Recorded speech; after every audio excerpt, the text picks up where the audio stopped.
semana passada nós estivemos a falar sobre uma comparação e já tenho mais alguns temas para outros meses. E é impressionante que a Bíblia tem muitas comparações, isto com. E o mês passado estivemos a falar sobre o leve e o pesado. Não sei se o vídeo já está disponível no YouTube, não, do mês passado. Mas eu aconselho que vocês vejam, porque é muito bom, pela graça de Deus, percebermos que os nossos fardos, as nossas dificuldades não são precisas de ser carregados. Podemos depor isso tudo e transportar o jugo com o Senhor Jesus, e o fardo dele é leve. Foi isso que ele disse, é leve. Outras versões dizem é útil. Às vezes nós carregamos coisas inúteis, pesos, e sobre nós mulheres tem tantas expectativas e tantos pesos.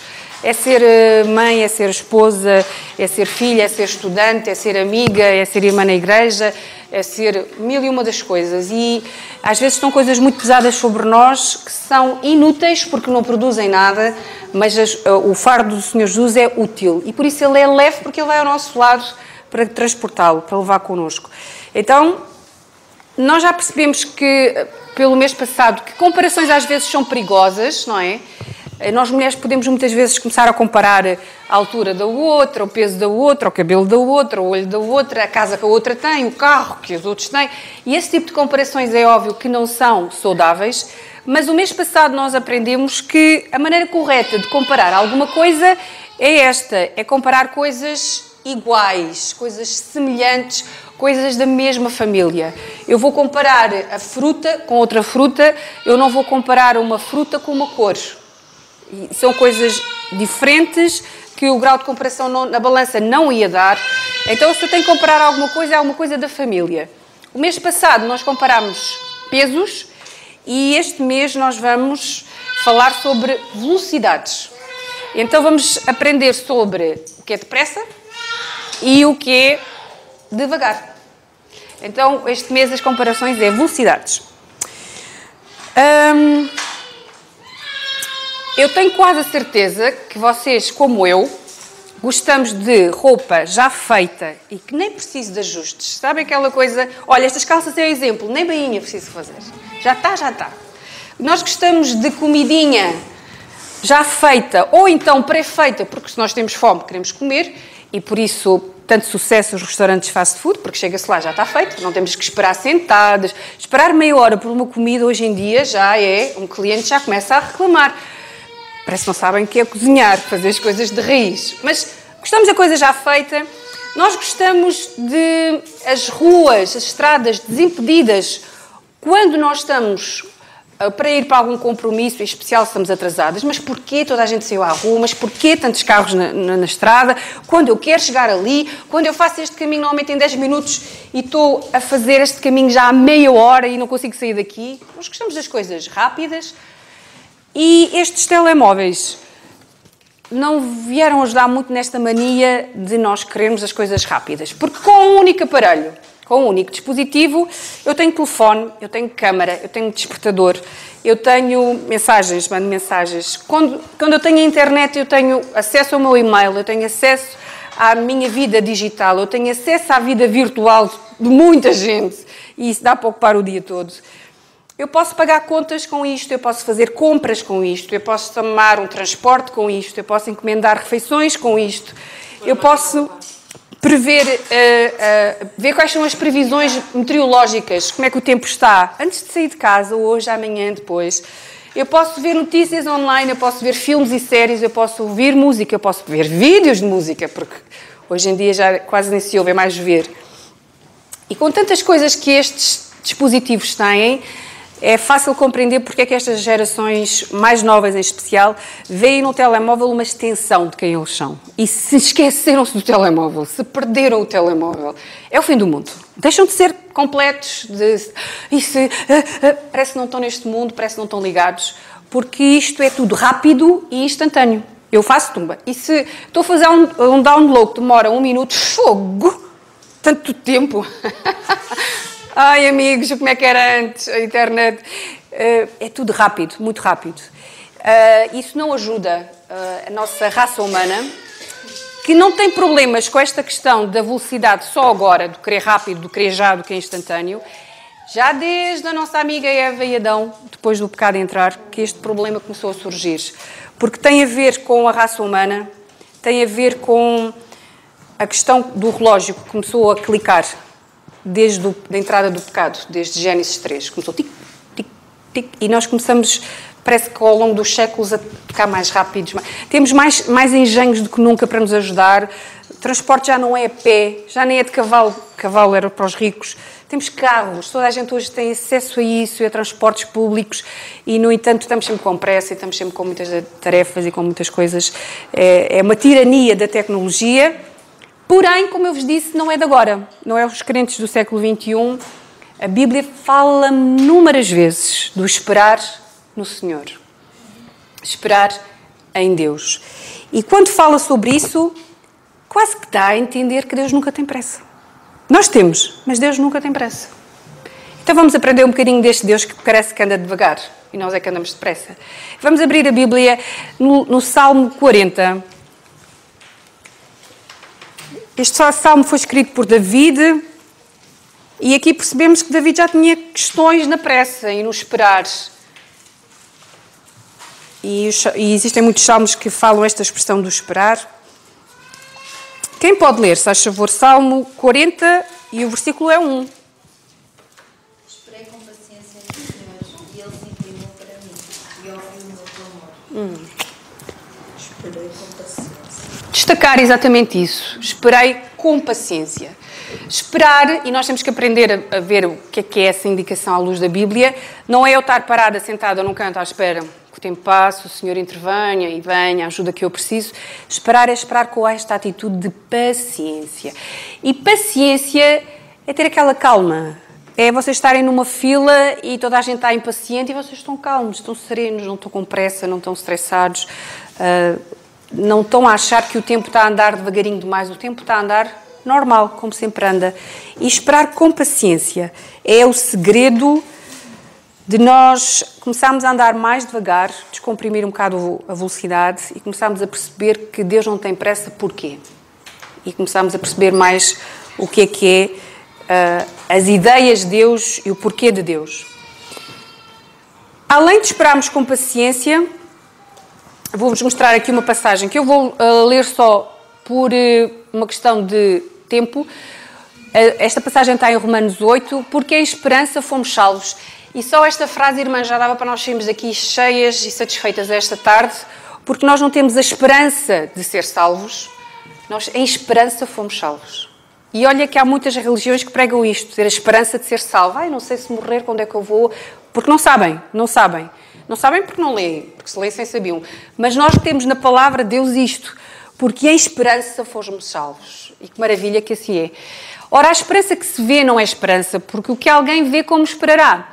Mas esperamos o que não vemos, com paciência o esperamos. Então, a verdadeira espera está ligada à paciência. E quando há impaciência, normalmente há algum ato, alguma palavra, alguma reação menos boa. E todas nós sofremos deste mal da impaciência. Podemos umas ter umas doses um bocadinho maiores do que outras, podemos aguentar um bocadinho mais, mas duvido que alguém diga aqui com o peito cheio: eu sou uma pessoa muito paciente. Sou uma pessoa muito paciente, os outros é que são impacientes, mas eu sou muito paciente. É só sair daqui da rua e passar a estrada e ficar ali 5 minutos à espera que os carros não deixam passar, que a gente já testa a paciência de cada um.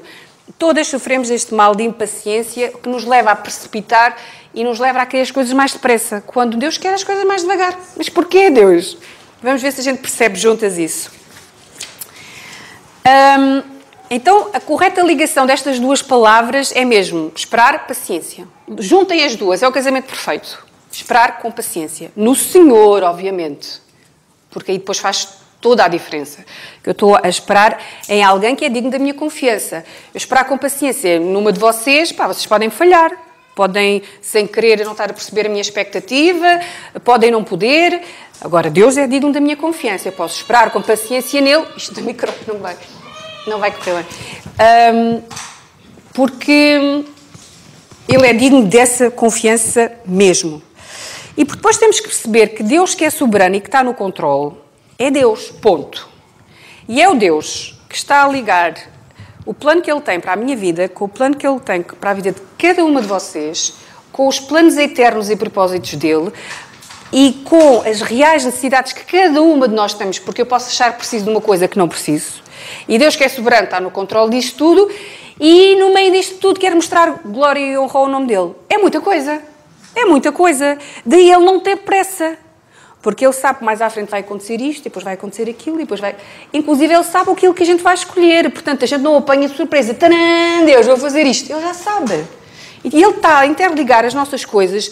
Inclusive, é como se fosse num tiar. Ele está a ligar os erros que fazemos, porque podemos fazer escolhas erradas e decisões erradas, e Ele consegue, na soberania dEle, no poder dEle, na divindade dEle, engendrar estas coisas todas e fazer bem.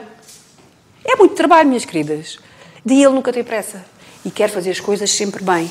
Vamos confiar nele. Vamos ter fé nele. Vamos ter esta confiança que há bocado falávamos neste Deus que não falha. Nós falhamos, mas Ele nunca, nunca falha. Vamos usar esta expressão de fé. E nós já conhecemos este versículo tantas vezes, mas eu vou pedir que vocês abram a Bíblia em Hebreus 11:1, que é aquela célebre descrição do que é fé. E é isto que nós precisamos ter no nosso Deus. E isto está ligado com a espera. Uma de vocês que possa ler, se faz favor. Hebreus 11:1. Ora, a fé é o fundamento das coisas que se esperam e a prova das que se não veem. Esta versão diz assim... Ora, a fé é a certeza, porque a fé é uma certeza. Quando nós esperamos em alguma coisa, e percebam que na Bíblia, quando fala a palavra esperança, é certeza. Não é, eu espero chegar a casa e ter jantar. Isso é uma incerteza. É uma certeza absoluta que eu vou ter. Então, a fé é a certeza daquilo que esperamos e a prova das coisas que não vemos. E por isso é que a fé... é confiar naquilo que não se vê. É por isso que aquela passagem de Romanos falava, se nós estamos à espera de alguma coisa que vemos, isso não é esperar. Nós temos que esperar alguma coisa que nós não vemos. E é esperar mesmo contra a expectativa. É não ter prova e evidência nenhuma de que aquilo vai acontecer, mas eu confio em Deus. E isto é que é fé. E isto, queridas, tem graus. Isto é tipo jogo, é videogame. Tem graus de dificuldade. Deus dá-nos um teste e testa a nossa fé. Subimos de grau, dá-nos outro teste. Já foi mais difícil. Mas testa a nossa fé. Isto vai sempre ser testado. E por isso Paulo podia dizer que faltava alguma coisa à fé dos crentes em Tessalónica. Porque a fé pode sempre crescer mais. Pode sempre alargar mais, esticar mais. E que Deus nos dê a graça de sermos mulheres de fé. Temos também a percepção de que o tempo pertence a Deus. Todo o tempo é de Deus. Sim. Deus tem um tempo determinado para fazer. Sim, está no controle. Não está nada... Ele não está atrasado, ele não falha. E fixem esta palavra, ele não é injusto. Hebreus 6 fala-nos disso. Deus não é injusto. É tão bom. Tão bom. As pessoas podem não ser, mesmo sem... más intenções, podem ser injustas para connosco, mas Deus não é injusto e graças a Deus por isso. Sabem um dos motivos porque é que a espera faz parte da vida de cada uma de nós? Independente de eu vos conhecer tão bem ou tão mal, eu sei que vocês vão ter períodos de espera na vossa vida, se já não o têm e se já não o tiveram, possam ter falhado ou passado. A fé faz-nos amadurecer. A fé faz-nos crescer. A fé faz-nos ter estrutura. A espera. A espera faz-nos isso. E é por isso que Deus nunca tem pressa, porque Ele precisa de tempo para criar estrutura em nós. E se Ele não fizer as coisas no tempo, as coisas vão correr mal. Pensem comigo, por favor. Porquê é que nós não deixamos uma criança conduzir? Porquê é que nós não damos a chave do carro? Olha, vai lá. Porquê é que nós não... deixamos uma criança ser a herdeira de uma herança que lhe é devida. Herdou uma herança de um pai, de uma mãe, de um avô. Olha, toma lá aqui o dinheiro, faz o que tu quiseres. Porquê é que temos tutores? Porquê é que temos pessoas responsáveis? Porque direitos e responsabilidades dados prematuramente, em vez de bênção, se tornam maldição. Vai ser o desperdício. E apesar da lei humana em Portugal e no mundo em geral, haver alguns países que é um bocadinho diferente, mas aqui, dizer que uma pessoa passa a ser adulta aos 18 anos Vocês e eu sabemos perfeitamente que não é a idade cronológica necessariamente diz que a pessoa tem maturidade. Porque há pessoas com 18 anos que não a têm e há pessoas com 20 anos que não a têm e podemos andar por ele frente. Como há pessoas que antes parecem ter uma maior maturidade. Então, o grau de maturidade de cada um, Deus conhece e Deus sabe. Então, quando Ele dá tempos de espera e quando Ele dá fases e épocas de espera a cada uma de nós, Ele está a fazê-lo de um modo personalizado e customizado. Não é a mais nem a menos. É perfeito. É tipo roupa perfeita para mim. Não é a mais nem a menos. É o que eu preciso para ganhar essa estrutura para depois outras coisas que Ele me possa dar mais à frente. Então vamos confiar neste Deus. Vamos perceber que não dá para acelerar isto, irmãs. E por isso é que Deus nunca tem pressa. Deus faz com que o nosso tempo de vida aqui na Terra, enquanto vivemos, seja tempo em que Ele nos está a preparar e a moldar. E nós não vamos deixar aqui este mundo um segundo antes do que é suposto. Porque Ele tem sempre, continuamente, coisas a fazer na nossa vida. Vamos confiar que Ele está no controle e que Ele sabe e que isto é para bem. E isto pode ser uma época que te faz esperar 1 ano, 2 anos, 10 anos, 20 anos, 30 anos, 40 anos, o resto da vida. Mas és confiar que tudo pode falhar, mas Ele não. Ele é digno da minha confiança. E no esperar Ele está a fazer coisas boas em mim. A Bíblia está cheia de exemplos de casos em que realmente Deus no tempo certo agiu e fez toda a diferença. E é um bocado privilégio nosso, nós estamos a ler a vida no início, mas nós já sabemos já, por exemplo, Noé construiu a arca durante 120 anos a pregar. E a ser abusado e ridicularizado, e prova disso é que ele não conseguiu converter ninguém. Se há um pregador que tem uma taxa de eficácia baixa, é ele, que ele salvou a família. Mas ele pregou durante 120 anos sobre isso. Mas nós sabemos a seguir o que é que vai acontecer. Mas Noé, durante 120 anos, não soube. Mas confiou, foi fidedigno, foi correto perante Deus, foi fiel. E a Bíblia serve... E é como da mesma maneira que nós, irmãs... Se calhar irmãs com mais experiência podem olhar para trás e ver que naquela altura aquilo serviu para, mas mesmo que a gente não perceba aqui neste contexto da Terra, no céu nós vamos perceber, aquilo era para. E às vezes nós estamos à espera, nem é por nós, é por outra pessoa. Deus está a fazer um trabalho na outra pessoa e nós é que temos que aguentar. Mas faz parte, não é por acaso. E não é desregrado, não é atrasado nem adiantado. É o tempo de Deus. E há sempre motivo para isso. E por isso a Bíblia contém estas histórias todas que falam de espera, são consolo para nós. Existem muitos exemplos bons, e nós vamos falar de um deles, dessa espera que se foi aguentada e que teve benefícios, mas existem infelizmente exemplos maus, em que a intervenção humana quase estragou tudo. Em que se quis dar um empurrão a Deus. Sabem, dar uma ajudinha. Deus disse isto que ia acontecer isto. Mas isto nunca mais. Espera aí que eu já...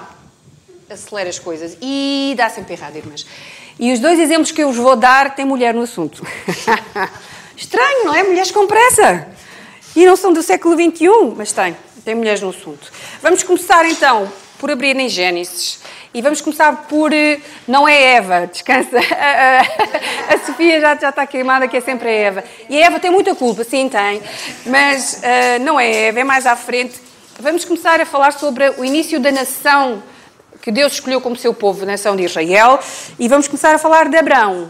Aqui ainda não é Abraão, é Abraão, que o apóstolo Paulo chamou em Romanos 4:11 o pai de todos os que creem. Bonito, não é? Ele é o nosso pai, por isso a gente pode cantar o pai Abraão, porque ele é o nosso pai. Se disséssemos Moisés é o nosso pai, já não soava tão bem porque metia a lei, mas Abraão é o nosso pai.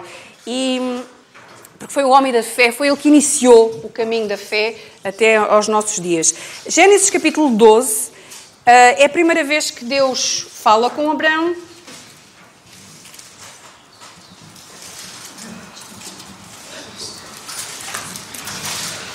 Preparem-se para ser rápidas hoje na Bíblia, está bem? Porque a gente vai engaixar as mudanças todas. Gênesis 12, portanto, é a primeira vez. Se vocês olharem para Gênesis 11, foi quando aconteceu a Torre de Babel, que vocês conhecem, aquela confusão das línguas, e o único homem que se destacou nesse cenário foi Abraão, e Deus escolheu, porque até então a humanidade era recente, não é? Estamos a falar que o homem entra No capítulo 1 já entra, no capítulo 1 de Gênesis, a criação do homem, mas está tudo muito recente ainda. Teve aqui só Noé e por aí, e agora Deus vai escolher um povo, porque ele até então não tinha um povo, era a humanidade toda, e agora vai selecionar uma nação, fazer deles bênção para todo o mundo. Era esse o plano original de Deus. Vai escolher este homem, e este homem tem um calibre, isto de fé. Irmãs, nós temos fé com a Bíblia, com a igreja, e com umas às outras, é bem mais fácil. Este homem não teve fé sem prova nenhuma. Deus me mandou sair da terra dele, com a família íntima, não era com a família toda que ele levou, para uma terra desconhecida, que eu depois vou-te dizer.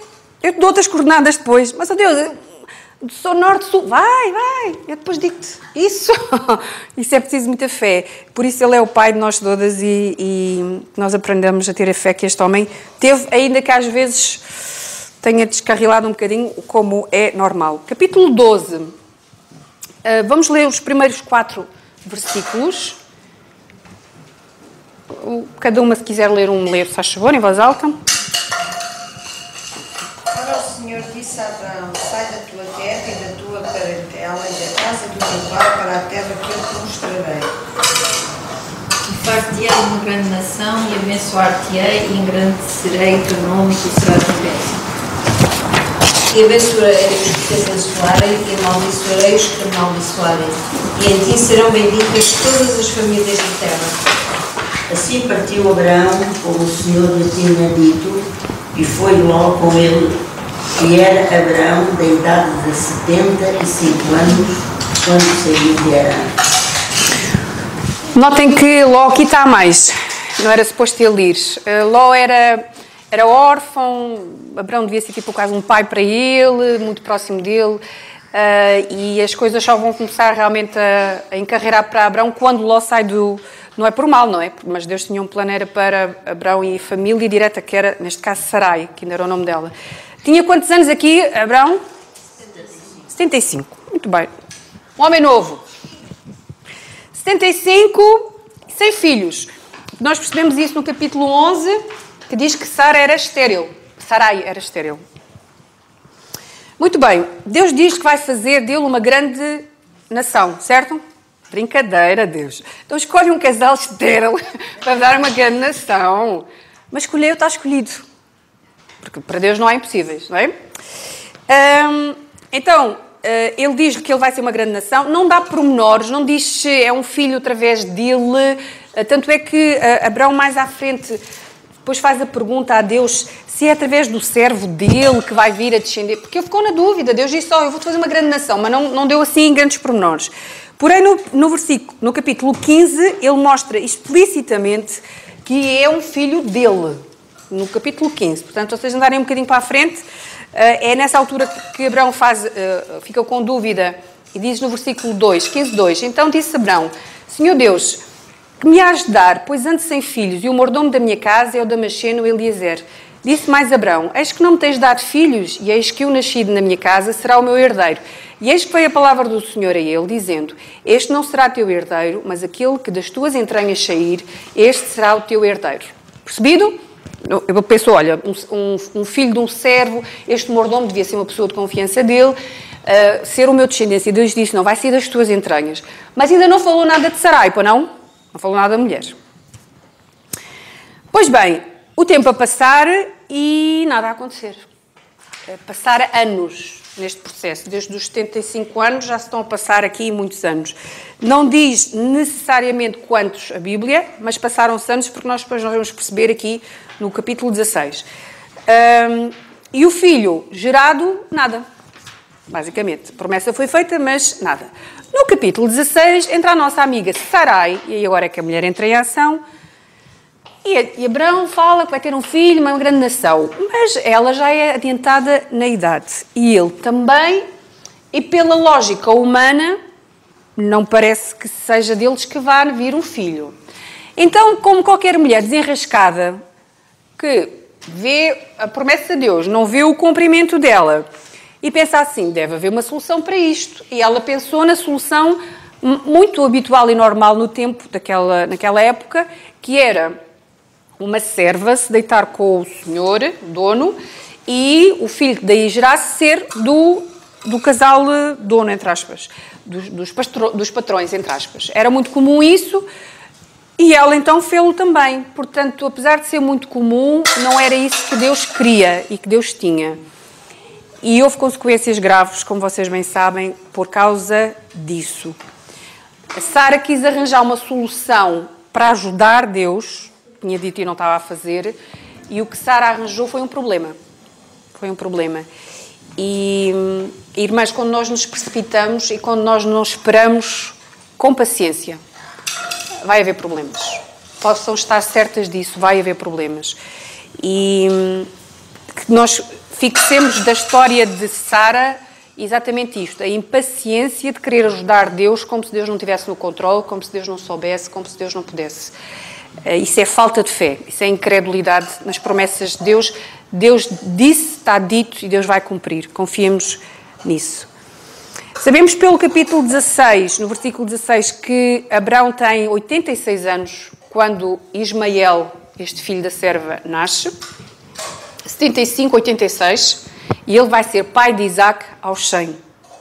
Deus é o Deus de pressa? Nenhuma. E gosta de esticar as situações até ao limite, exatamente para dizer que eu posso, eu sou Deus, confia em mim. Então, este filho da serva nasce e vão nascer com eles muitos problemas também, mas é tão bonito ver que mesmo esta criança que não tem culpa de nada, é abençoada por Deus e Deus diz que vai fazer dele também uma grande nação. Nós vemos isto no versículo 20.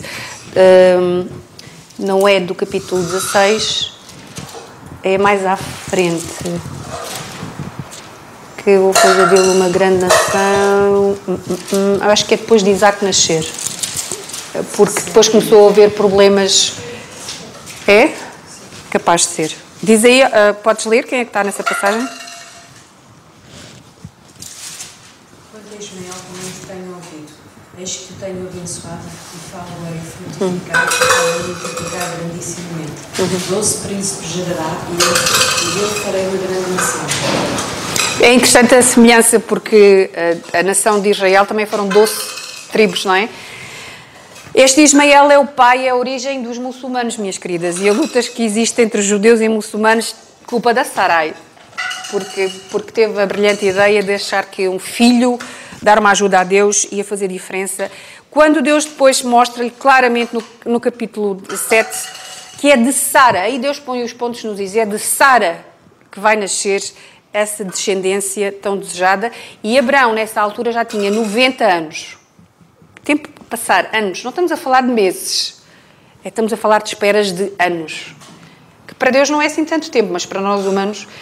Então diz assim no versículo 17, versículo 21. Quem pode ler, se faz favor?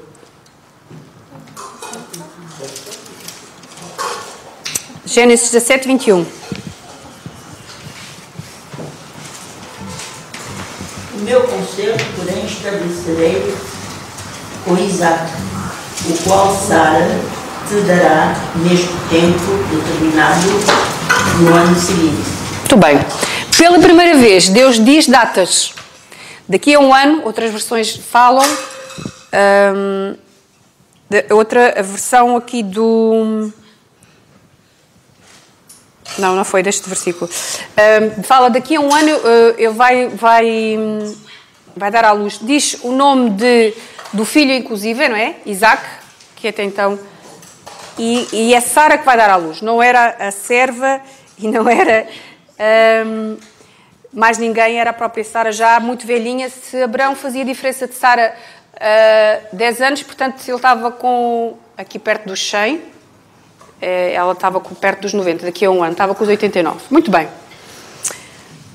Vai nascer de Sara, no tempo determinado. Eu gosto desta expressão e fixem-na.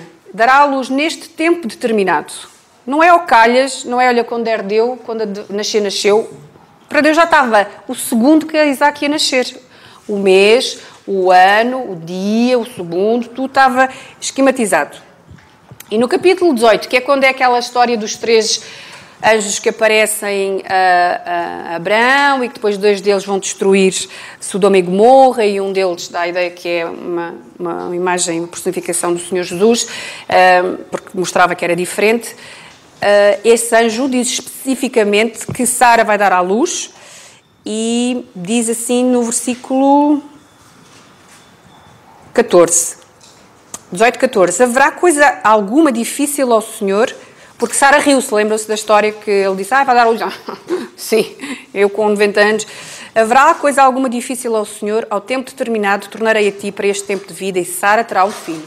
Dito e feito, no capítulo 21, quem pode ler o capítulo 21 de Gênesis e ao versículo 1 e ao versículo 2?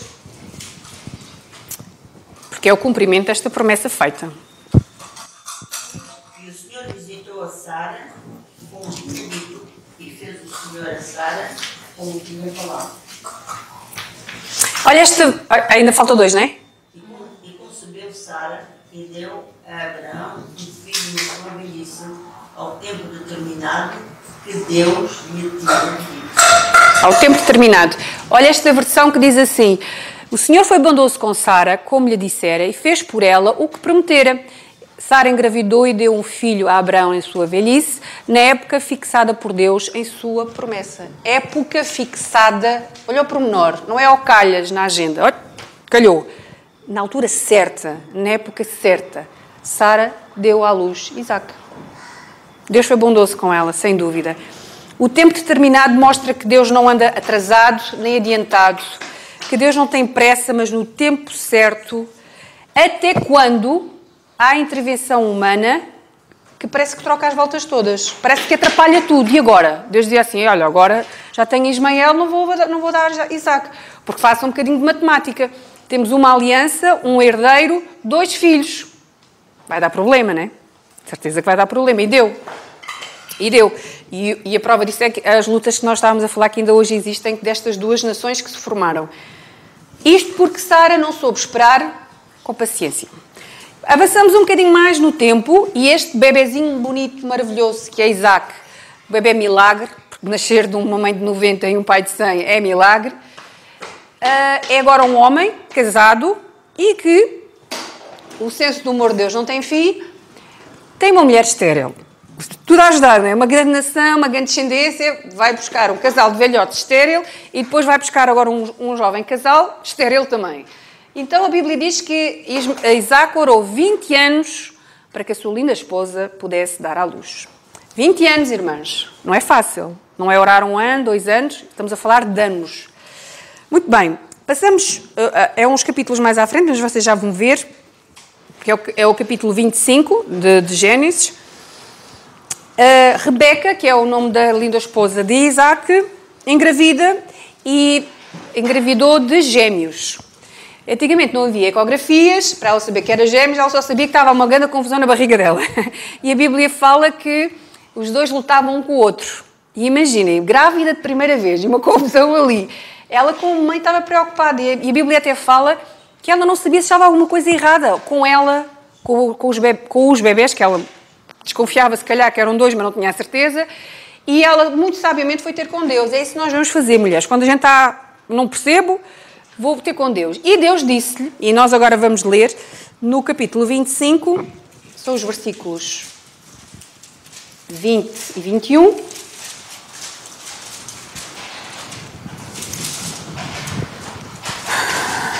Isto é o 20 e 21, é esta questão do... E Isaac orou insistentemente ao Senhor por sua mulher, porque era estéril, e o Senhor ouviu as suas orações, e Rebeca, sua mulher, concebeu. E os filhos lutavam dentro dela. Então ela disse, se assim é, porque sou eu assim? E foi perguntar ao Senhor. E o Senhor lhe disse, 2 nações há no teu ventre, e 2 povos se dividirão das tuas entranhas. Um povo será mais forte do que o outro, e o maior servirá ao menor. É tão interessante que nos dias de hoje... O mundo chama aquilo que as mulheres têm na barriga de embriões, de conjuntos de células, e por isso é que se pode fazer os abortos, às vezes em estágios avançados demais, porque acham que aquilo não é um ser vivo. Deus não vê só como um ser vivo, como vê como uma nação, vê como povos. É este Deus que vê além. E eu não me canso de vos mostrar este versículo porque eu gosto muito, e consola-me a mim saber que Deus sabe o fim no princípio.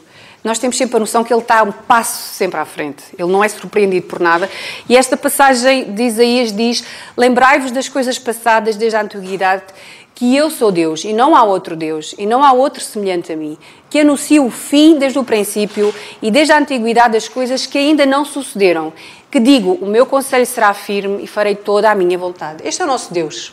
O fim no princípio. As coisas não acontecerem, eu já sei como é que elas vão terminar. E ele estava a olhar para aqueles 2 bebés e já estava a ver 2 nações no futuro que iam dar. E por isso eles estavam a ver em lutas. E depois, de uma maneira contracultural, faz com que, e já vos vou explicar isto do maior e o menor, o mais novo vá dominar sobre o mais velho. É isto que esta expressão diz, do mais forte, o maior servirá ao menor. Como é que gêmeos, um é mais velho e o outro é mais novo? É pela ordem de nascimento, que vocês vão ver nos versículos a seguir do capítulo 25. Esaú nasceu primeiro, mas Deus escolheu a Jacó, que seria o mais novo, para dominar sobre Esaú. E isto tem uma razão,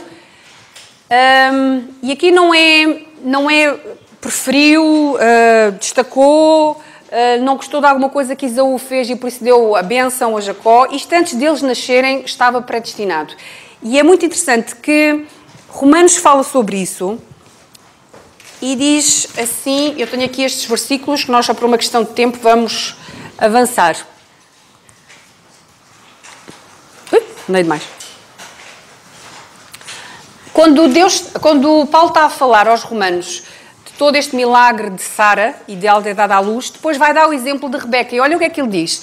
E não somente esta, mas também Rebeca, esta era Sara, quando concebeu de Isaac, nosso pai, porque não tendo eles ainda nascido os gêmeos, perceba-se, nem tendo feito bem ou mal, para que o propósito de Deus, segundo a eleição, ficasse firme, e não por causa das obras, mas por aquilo que o chama, foi-lhe dito a ela, o maior servirá ao menor.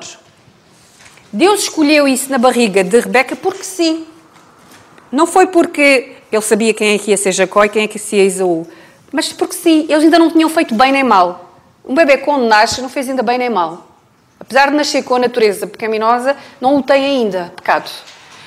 Então era muito injusto o bebê nascer e dizer assim, olha, pimba, agora te castigo estas ideias dos karmas e das castas como os indianos têm, de que há pessoas que quando nascem à partida já estão submetidas à servidão e à escravidão, porque sim, só porque nasceram. Isso está errado. Deus aqui não está a ser injusto. E em Romanos ele explica isto. Antes de eles terem feito alguma coisa errada, Deus já tinha escolhido que o menor, que era Jacó, ia dominar sobre o maior, que era Esaú. Sem detrimento para nenhum deles quando nasceram. Só para vocês perceberem que as escolhas de Deus são soberanas. É assim porque é assim. Ponto. Mas sem nenhum grau de injustiça. A quem é que Deus disse isso do maior vai servir ao menor? Quando vocês leram em Gênesis, a quem é que Deus disse? Foi a Isaac? Foi a quem? Foi a Rebeca. Foi à mãe. Nós não sabemos se Rebeca... Isto foi antes do nascimento, atenção. Deus diz antes deles nascerem, não é? Depois de nascerem já para mostrar que não houve escolhas nenhumas diferentes além dos intentos dele. Nós não sabemos se Rebeca contou a Isaac ou não.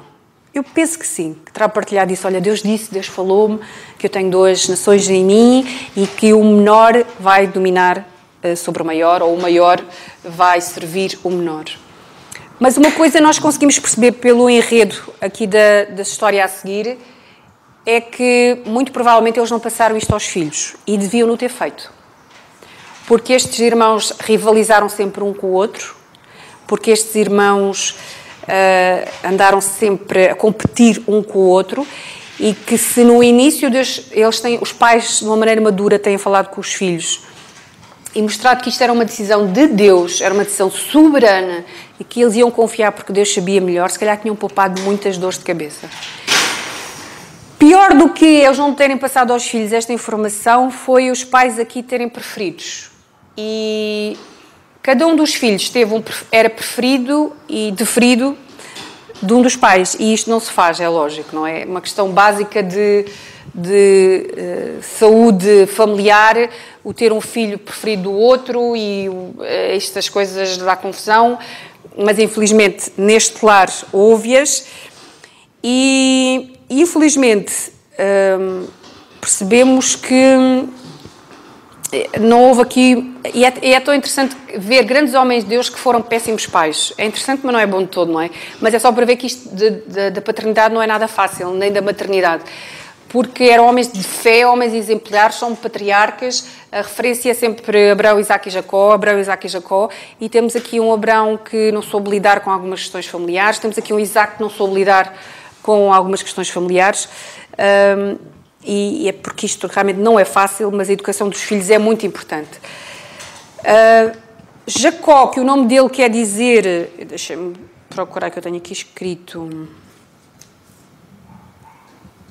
Suplantador, que é a ideia de oportunista. É o nome dele, porque ele veio agarrado ao calcanhar do irmão. Era mesmo típico esse nome. É muito interessante que a Bíblia normalmente, quando tem um nome, está associada à personalidade, mais do que ser só um nome, como nós hoje temos. E era assim, ele foi oportunista, ele foi matreiro e, com uma maneira muito engenhosa, conseguiu enganar o irmão e ganhar a primogenitura com um prato de lentilhas, para isso ver-se como ele era habilidoso. Fê-lo, não revelou com isso bom caráter, óbvio, mas ele era aquilo que ele era por opção, mas também por educação, porque Rebeca não lhe soube dar bons exemplos. E a prova disso é a maneira como ela depois vai querer enganar o próprio marido e fazer com que a bênção caia para Jacó, de uma maneira muito, muito errada e com consequências muito, muito graves. E aqui eu faço uma chamada de atenção para vocês mães, para vocês avós, para nós mulheres que temos crianças na nossa vida, a termos a atenção que às vezes o que nós estamos a projetar, a maneira de que tu tens é que passar à frente dos outros, tu tens é que ganhar, tu tens é que não interessa aos outros, passas por cima e fazes. Rebeca passou isto para Jacó e Jacó reproduzia isso, de que devia ficar para trás e que devia ir mais além e que se tu és inteligente para alguma coisa és e não te deixes ficar. E este tipo de competitividade não é boa, não é de Deus e deixou-a muito mal aqui na fotografia. Então, ela, como eu penso que vocês sabem, Isaac queria dar a bênção final aos filhos e aqui faço uma chamada de atenção que Isaac aqui também se precipitou. Eu estive a fazer um bocadinho de cronologia de tempos para saber, e vocês veem essa história no capítulo 27, que aparece a questão da bênção que Isaac iria dar aos filhos. Eu não sei se ele estava num episódio de doença, estava muito mal. Sabe aquelas coisas das pessoas idades? Eu estou para morrer. Eu estou para morrer. É agora. Porque ele estava com essa ideia. E ele havia de ser um homem, pelas minhas contas aqui, de 110 anos, e vai morrer com 180. Tipo, Isaac, tu duravas muito mais. Que ideia é essa que tens de dar a tua benção final? Mas no capítulo 27, ele diz assim, no 2, e disse ele, eis que já agora estou velho, e não sei o dia da minha morte. Ele estava a falar para Esaú. Agora, pois, toma as tuas armas e a tua aljava e o teu arco e sai ao campo e apanha para mim alguma caça. E faz-me um guisado saboroso, como eu gosto, e traz-me, para que eu coma, para que a minha alma te abençoe antes que eu morra. Não ias morrer, Isaac, não ias morrer. Mas ele fixou esta, Rebeca ouviu isso, diz o versículo 5, e tentou espera aí, Deus disse-me que o meu Jacó, que era o preferido dela, é que ia dominar sobre o Esaú. E agora ele vai dar a bênção ao Esaú e o meu Jacó vai ficar com os restos. Não, isto assim não fica. E arranja aquele esquema, envolve o filho naquele esquema de enganar o pai, de se passar por outro. Eles eram gêmeos, mas eles eram muito diferentes um do outro. Basta ver que um era cabeludo e o outro não era. Porque é interessante que Isaac já não devia ver muito bem e ele não estava, a voz dele não estava a achar que era de Esaú e ele diz, Jacó, chega até cá à frente e toca nele, porque Esaú era muito cabeludo e ele estava com pelos de cabra, vejam lá como ele era cabeludo, ele estava com os pelos de cabra, então quando o pai põe a mão, sentiu pelos e viu que era cabeludo. Não, cabeludo é o meu Esaú. Tu cheiras, porque ele estava com as roupas de Esaú, tu cheiras a Esaú, mas a voz é de Jacó. Interessante, não é? Porque normalmente as pessoas, quando perdem um sentido, desenvolvem outros para compensar. E o nariz dele estava muito ativo e o ouvido estava muito ativo. A vista é que não estava. Porque certamente por cara ele percebia que aquele não era Esaú. Pronto, eles enganam o pai, passa-se a passar um filho por outro filho. Penso que vocês conhecem essa história. E parece que o plano dá certo, porque a bênção realmente cai sobre Jacó. Esaú, quando vem, já não tem as bênçãos, porque ele não se podiam reproduzir as bênçãos. Imaginem as bênçãos como sendo uma herança. Eu dou-te 5.000, sobra 1.000. O outro fica com isso. Portanto, ele não podia reproduzir as bênçãos, estavam dadas a Jacó. E fica aqui a pergunta. Então, mas Deus não ia abençoar Jacó? Ia, mas não era desta maneira. Nunca era por mentira e nunca era por pecado. Possam ter a certeza disso.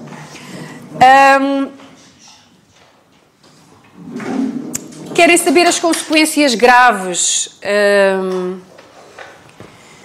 deste plano que parecia que tinha dado certo e mas não deu? Esaú avisou que ia matar o irmão. Era só o pai morrer que ele ia matar o irmão. É normal, ficou com raiva do irmão, não é? Porque foi enganado. Com o pretexto de poupar Jacó, foi enviado Jacó à procura de uma esposa. A ideia era que ele fosse buscar alguém da família da Rebeca. E significou que Rebeca nunca mais o viu em vida.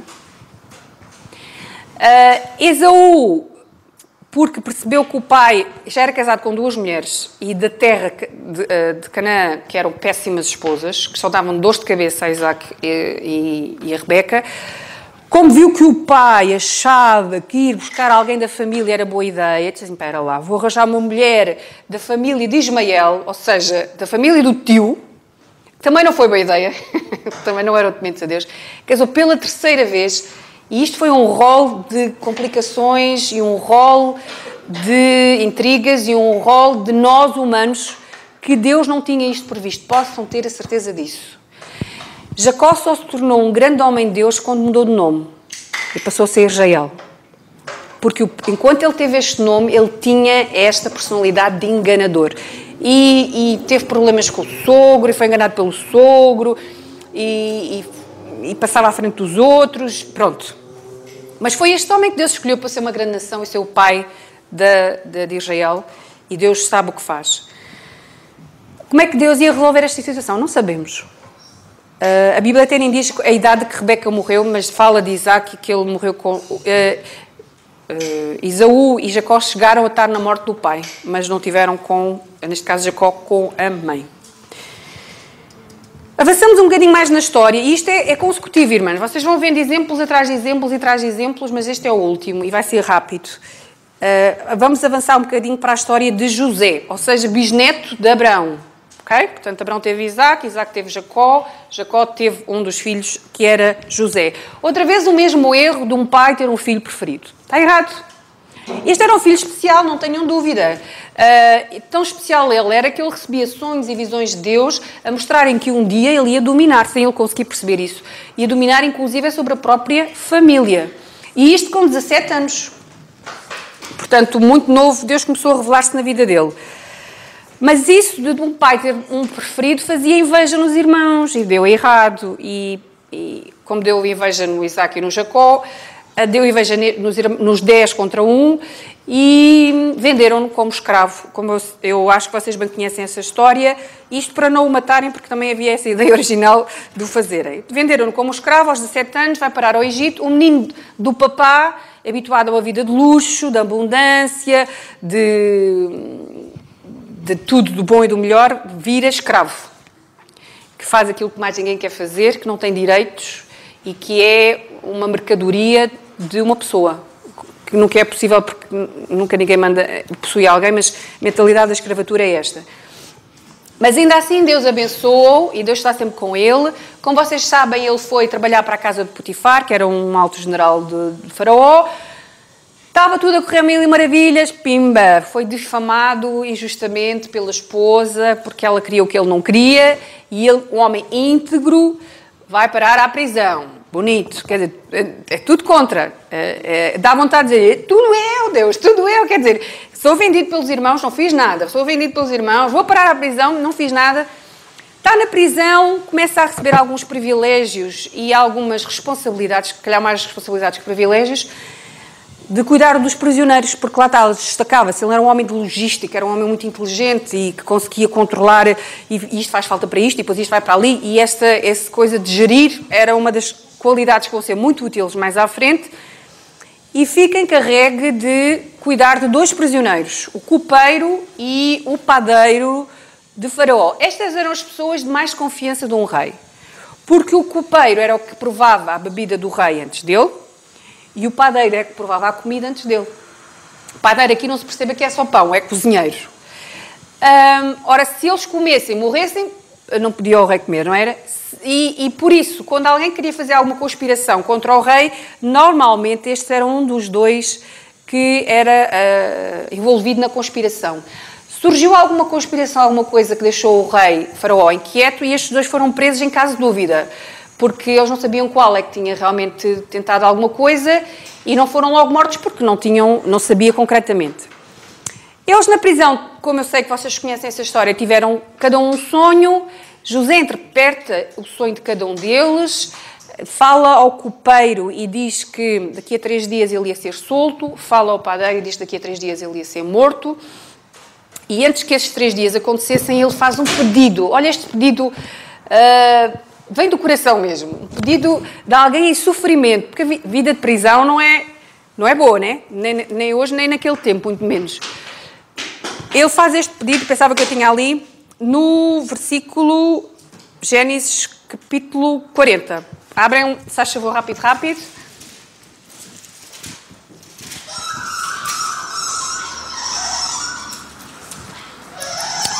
O versículo é o 14 e o 15. Diz assim: porém, lembra-te de mim. Está a falar para o copeiro. Já chega, meu amor. Porém, lembra-te de mim. Quando te for bem, ou melhor, quando saís daqui, rogo-te que uses comigo de compaixão e que faças menção de mim a Faraó e faz-me sair desta casa, porque de facto fui roubado da terra dos hebreus e tão pouco aqui nada tenho feito para que me pusessem nesta cova. Olha como é que ele descreve o sítio onde ele está. É um buraco na terra. Era vida de escravo também. Não se esqueçam que ele era escravo e na prisão. Ele roga-te, por favor, lembra-te de mim.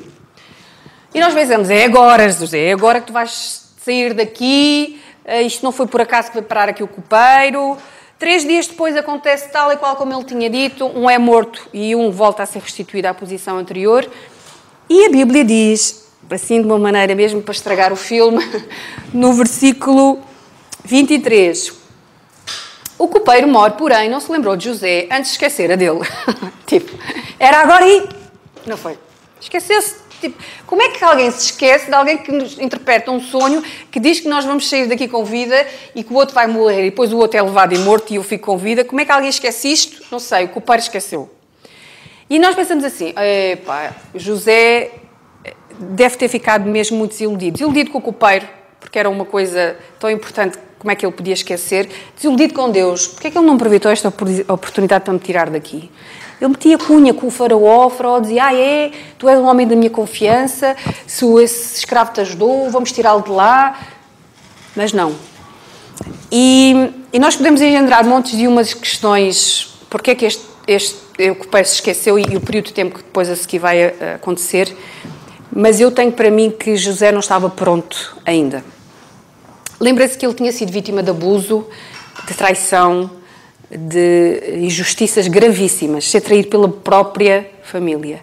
E certamente havia mágoas e rancor ainda no coração dele, como é normal que fosse. Só que ele ia estar numa posição de destaque tão grande como governador que ele podia usar isso para mal. E se calhar a primeira vez que ele visse os irmãos, ele mandava matar. Porque ia voltar tudo ao de cima e porque a dor e a amargura, vocês... Porque ele reconheceu-os, mas eles não o reconheceram a ele. Ou podia-lhes dificultar a vida em muita coisa. E Deus sabia que se agora José subia ao trono, ele não estava no ponto. Então ele esperou 2 anos ainda na prisão. 2 anos nesta cova. Mas foram 2 anos em que ele e Deus sararam as feridas. As feridas dele, obviamente. E fizeram dele um bom líder no futuro. Um líder justo, um líder piedoso e, acima de tudo, um líder não amargurado. E eu quero abrir um parênteses, irmãs, nós mulheres somos muito de ganhar rancores e mágoas e não esquecemos. E depois dizemos, eu perdoo, mas não esqueço. E perdoar não é esquecer, perdoar é não sentir dor sobre isso. E se há alguma coisa no passado que alguém nos disse, que alguém nos fez, que pode ter sido gravíssima, como isto foi de José, importa que nós larguemos. Importa que nós perdoemos. Porque nós nunca vamos ser boas mulheres de Deus enquanto tivermos essas coisas no nosso coração. Hebreus fala que muitos pela amargura ficam privados da graça de Deus. Eu, inclusive, posso obstruir a bênção de Deus com aquilo que eu tenho no meu coração. E José só ia poder ser um bom líder quando resolvesse isso. E resolveu pela graça de Deus. Porque 2 anos depois, o copeiro lembrou-se. Sai da prisão, não se lembra. 2 anos depois, lembrou-se. E eu quero que vocês vejam comigo o capítulo 41, aqui do versículo 9 ao versículo 14. Então, Faraó teve um sonho e estava desesperado, e há noites que não dormia, e já estava a bater mal, e ninguém conseguia interpretar esse sonho. Foi um sonho mesmo muito esquisito. E diz assim o versículo 9. Então falou o copeiro mor. O copeiro estava sempre com Faraó. Lembrei-se disso, por isso é que ele era um homem de confiança. Então falou o copeiro mor a Faraó, dizendo: das minhas ofensas ou dos meus erros, me lembro hoje. Estando Faraó muito indignado contra os seus servos e pondo-me sobre a prisão, na casa do capitão da guarda, a mim e ao padeiro mor, então tivemos um sonho na mesma noite, eu e ele. Sonhámos, cada um conforme a interpretação do seu sonho. E estava ali connosco um jovem hebreu, servo do capitão da guarda, e contámos-lhe os nossos sonhos, e ele nos interpretou, e cada um conforme o seu sonho.